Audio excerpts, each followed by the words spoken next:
Guys, आज आगे बढ़ने से पहले हमारी आपसे दिल से एक रिक्वेस्ट है। हम बहुत मेहनत करके आपके लिए एनिमेटेड हॉरर स्टोरीज बना रहे हैं और हमारे कुछ व्यूअर्स ऐसे भी हैं जिन्होंने अभी तक हमें सब्सक्राइब नहीं किया है। गाइस, अब और देरी नहीं, बस सब्सक्राइब बटन पर क्लिक करना है, एकदम फ्री है। चलो साथ करते हैं। 3, 2, 1 डन। कर दिया ना? पक्का ना? चलिए फिर शुरू करते हैं आज की कहानी।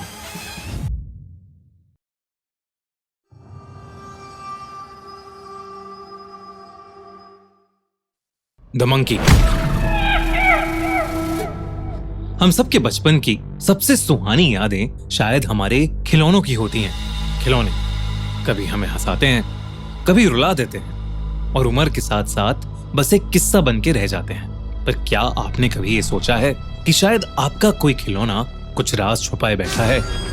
कुछ ऐसे राज जो सिर्फ समय के साथ बाहर आते हैं। शायद डेमी ने भी ऐसा कुछ कभी नहीं सोचा था। लंदन की गलियों में पैदा हुई डेमी 25 साल की यंग इंडिपेंडेंट लड़की थी जो एक मार्केटिंग फर्म में काम करती थी। उसका घर पुराने लंदन की एक बिल्डिंग के तीसरे मंजिल पर था।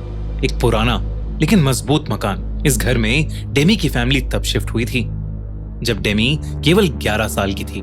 जब वो अपने नए कमरे में गई तो उसे एक छोटा सा बंदर का खिलौना अपने बाकी खिलौनों के साथ दिखा। एक पुराना चाबी वाला बंदर जिसके हाथ में 2 डंडियां और एक छोटा सा ड्रम यानी एक छोटा सा झुंझुना था। उसकी नीली आंखें शीशे जैसी चमकदार थीं और चेहरे पर सिर्फ एक बड़ी सी मुस्कुराहट। 11 साल की डेमी के मन में उस बंदर को देखकर सिर्फ एक्साइटमेंट जगी। उसे लगा उसके पापा उसके लिए ये नया खिलौना लाए हैं। उसने उस बंदर को अपने हाथों में लिया और अपने पापा के पास जाकर उनके पैरों से लिपट गई। उसके पापा ने उसे प्यार से गोदी में उठाया तो वो पापा के गालों पर एक किस देकर बोली, नए खिलौने के लिए थैंक यू सो मच पापा। उसके पापा ने कंफ्यूजन से डेमी और उस बंदर को देखा, पर तब शिफ्टिंग की अफरा तफरी ने उनका ध्यान खींच लिया। उन्होंने डेमी को कहा, बेटा जाके अपने कमरे में खेलो, यहाँ सब फर्नीचर इधर उधर हो रहा है, आपको चोट लग जाएगी। छोटी सी डेमी अपने कमरे में जाकर उस बंदर के साथ खेलने लगी। उसने उस बंदर में चाबी भरी पर कुछ नहीं हुआ। बंदर ने झुंझुना बजाया ही नहीं। डेमी के चंचल मन ने ज्यादा नहीं सोचा। वो अपनी गुड़िया के साथ खेलने में बिजी हो गई और वो बंदर एक कोने में पड़ा रहा। उस रात जब डेमी सो रही थी तो बीच रात उसकी आंख झुंझुने की आवाज से खुली, लेकिन डेमी ने उस पर ज्यादा ध्यान नहीं दिया और वो अपने सपनों की दुनिया में वापस चली गई। पर अगली सुबह जब वो उठी तो उसके पापा चल बसे थे। डेमी की मां ने रोते हुए उसे बताया कि उसके पापा को हार्ट अटैक आया था। हालांकि वहां मौजूद सभी लोग यही सोच रहे थे कि 35 साल के इतने फिट आदमी को हार्ट अटैक आया कैसे। पर नन्ही सी डेमी को मौत के बारे में क्या ही पता था। उसका सारा ध्यान उसके कमरे में पड़े उस बंदर के खिलौने पर था। डेमी को उस दिन वो बंदर बहुत अजीब सा लग रहा था, मानो इस दुख के माहौल में सिर्फ वो बंदर अजीब सी मुस्कान लिए मुस्कुरा रहा था। उस दिन के बाद वो बंदर एक शेल्फ पर ही पड़ा रहा। डेमी ने कभी उससे खेलने की कोशिश नहीं की, पर वो उस बंदर को अपने पापा की तरफ से एक आखिरी गिफ्ट मानती रही।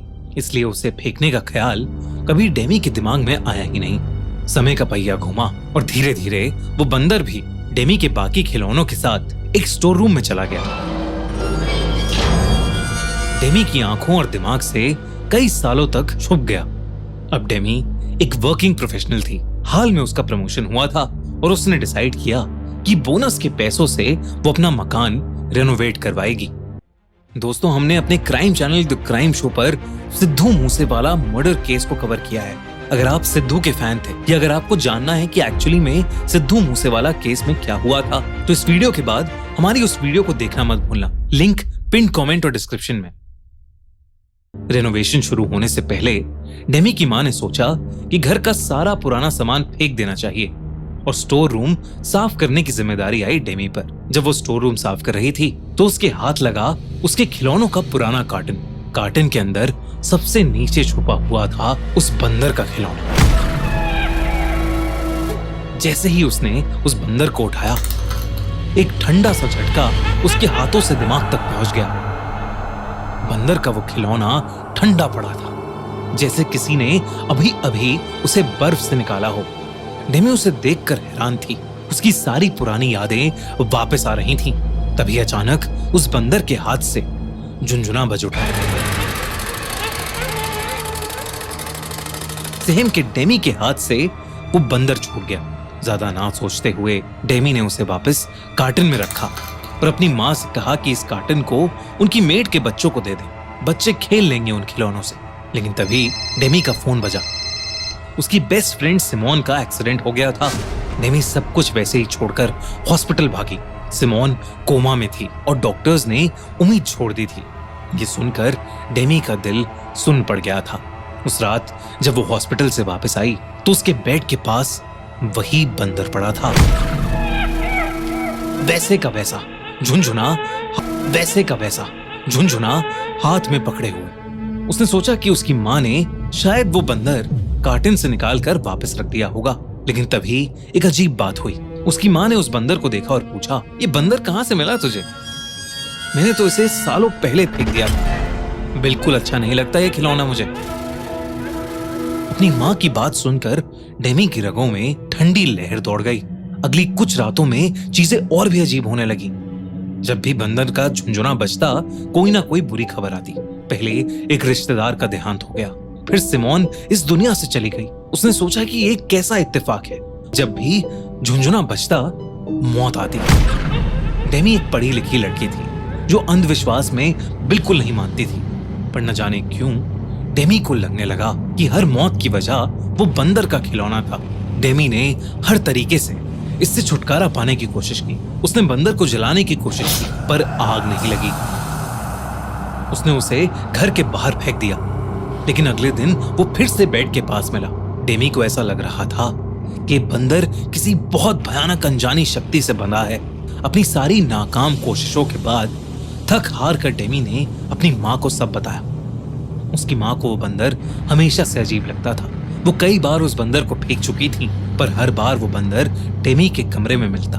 डेमी की माँ को लगता था कि डेमी बार बार उसे वापस ले आती थी, पर अब दोनों माँ बेटी को समझ आ गया था कि ये सब सिर्फ एक अजीब इत्तेफाक नहीं है।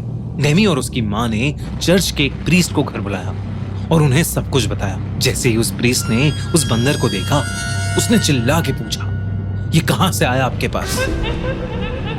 डेमी ने घबराकर उस प्रीस्ट को बताया कि ये उसके पापा लाए थे। और तब उस प्रीस्ट ने बताया कि ये बंदर उसके पापा नहीं लाए थे, बल्कि ये बंदर इस घर से हमेशा से जुड़ा है। और ये बंदर कोई आम खिलौना नहीं है, बल्कि एक ऐसा खिलौना है जो भयानक रूप से श्रापित है और उस पर एक शैतान का वास है। उस प्रीस्ट ने बताया कि वो खिलौना उस घर से कभी नहीं जाएगा।